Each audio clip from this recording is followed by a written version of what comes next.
Hi everybody, and welcome to my second video of two on the Rolleicord VB Type 2. In this video, we're going to look at the camera's interface. We're going to talk about how to load film. We're going to show film being taken up on the wheel and how to unload film, talk a little bit about that process. We're going to look through the viewfinder and talk about what you're seeing when you look through the viewfinder. And then we're going to go into some in-depth details about the camera. So the first thing let's do is let's load some film into this camera. So the first step is to open the back. To open the back, we go to the bottom of the camera and we slide this lock over to this way, counterclockwise, and then we pull this clasp back. This lock holds this clasp in place. You can see that you might be able to see there's a little peg on the front of the camera, right here, and there's a little hole in the clasp, and what happens is this lock moves the clasp in and out so that the camera literally cannot come open when there's film in it. And that is probably the best locking mechanism I've ever seen on a camera. So to load the film, we go down here to this side, pull out this knob on the side with the focusing scale, or the focusing knob. We futz around and drop the spool a bunch of times. There we go. Now that's in. So what we do next, oops, almost chop our fingers off. Ooh, that would have been bad. So we pull out the leader on this film here. We pull it up to the take-up spool and feed the film paper, the 120 backing paper, into the take-up spool. And whenever we open the back, the film counter automatically resets. So we're free now to roll until we get to the double arrows, which we want to have align with those two red dots. Now, in reality, if you were loading your camera, you would close the back of the camera. Here we are on the side, so we're going to start advancing. You can see the 0 has disappeared. We keep advancing. Now we're at frame 1. Okay, so the way that we take a picture is we look through the viewfinder, we focus on what we want to take a picture of, we get all of our settings done correctly in the camera, shutter speed over here, aperture over here, cock the shutter lever cocking, we cock it by moving it all the way this way towards the flash port, and then we take the picture by just sliding it that way. It's a very light touch. And now we cannot recock the shutter until, you might have heard that little click, that was us being able to recock the shutter again.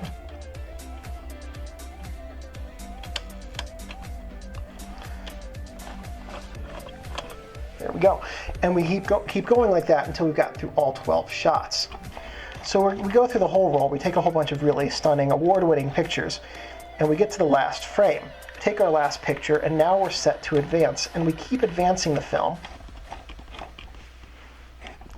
until it's completely re-spooled onto the other spool. That's the sound that you're listening for. Any new film you buy is going to come with a plastic spool. Most of them have these 4-prong flanges, but some of them only have 2-prong flanges. It depends on the make. So it's the same process.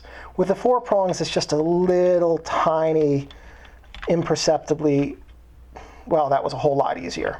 Okay, so there we go. And what happens is sometimes this doesn't want to pop back in, so you just have to use your finger to push this back into place while advancing it, and it will find its way back in. Now that's ready to go to have another roll of film run through it. So here's the viewfinder. You open it by folding it up like that. It's a pretty simple process. All right, so here's what it looks like in the camera's viewfinder. So to give you an idea of what we're looking at, here's the scene that we're looking at right now. What you can see, firstly, is that it's in reverse. The gas station is on the right there, and before it was on the left. So everything is mirror image, left to right. And you can see also the grid lines showing up to help with composition.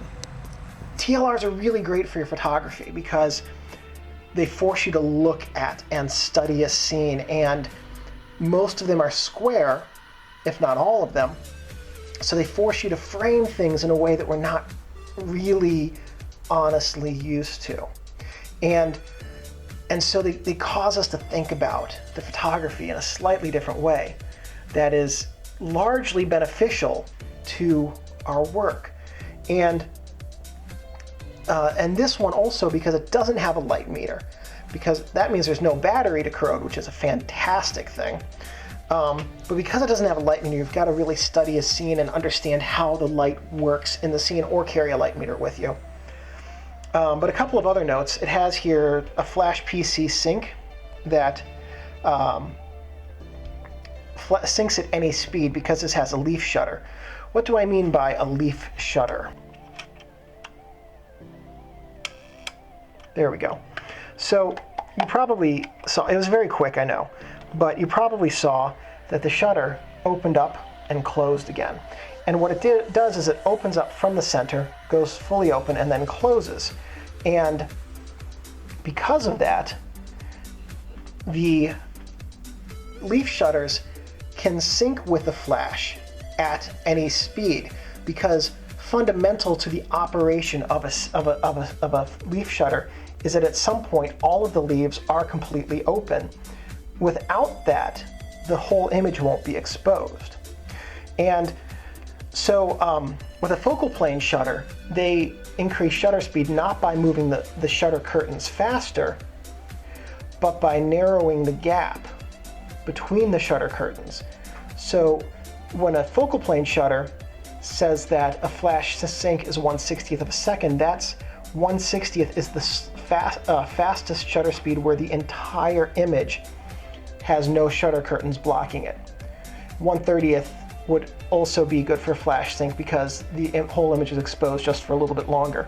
But at 1/25th then, at no point is the entire image open to the light all at once.